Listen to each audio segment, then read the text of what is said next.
بسم اللہ الرحمن الرحیم بلغ العلا بکمالہ کشف الدجی بجمالہ حسنت جمیع خصالہ صلو علیہ وآلہ۔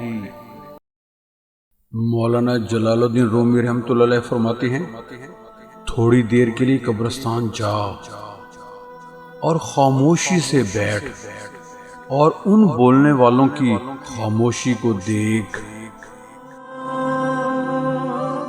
حضرت امام غزالی رحمۃ اللہ علیہ کا قول ہے، کلام میں نرمی اختیار کر، کیونکہ الفاظ کی نسبت لہجے کا زیادہ اثر پڑتا ہے۔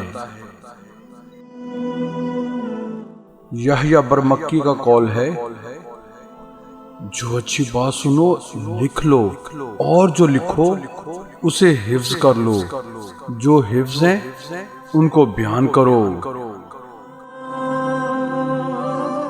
حضرت باز یزید بسطامی رحمۃ اللہ علیہ کا قول ہے، نیک بخت وہ ہے کہ نیکی کرے اور ڈرے، اور بدبخت وہ ہے کہ بدی کرے اور مقبولیت کی امید رکھے۔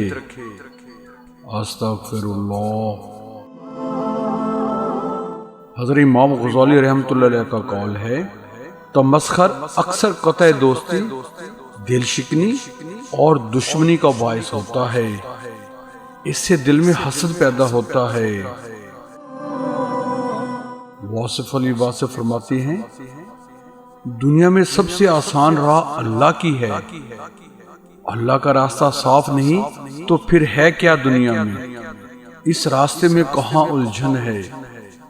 جتنا اللہ نے بتایا اتنا صحیح ہے۔ سبحان اللہ۔ حضرت امام غزالی رحمۃ اللہ علیہ کا قول ہے،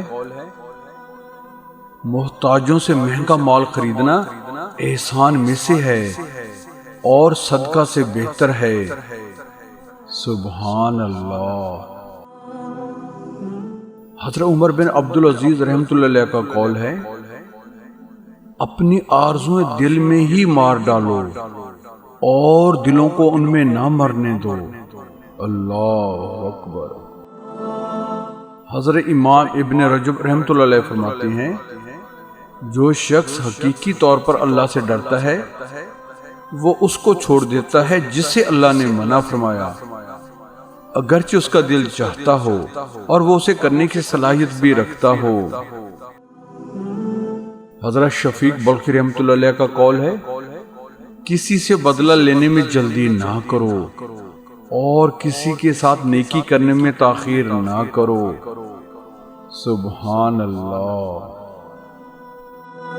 please just a minute, please subscribe my YouTube channel Islam T V by Waheed ji, and comment, like and share our videos in your friends. Thanks for this kind favor. حضرت مولانا رومی رحمۃ اللہ علیہ فرماتے ہیں، ہر اگنے والی چیز یہ بتاتی ہے کہ انسان جو بیجتا ہے وہی کاٹتا ہے۔ اے میرے دوست، اگر تم سمجھدار ہو تو محبت کے سوا کچھ نہ بیجو۔ دعا ہے اللہ تعالی ہمیں ان اقوال ذریعے کو سمجھ کر ان پر عمل پیرا ہونے کی توفیق نصیب فرمائے۔ آمین۔ جزاک اللہ۔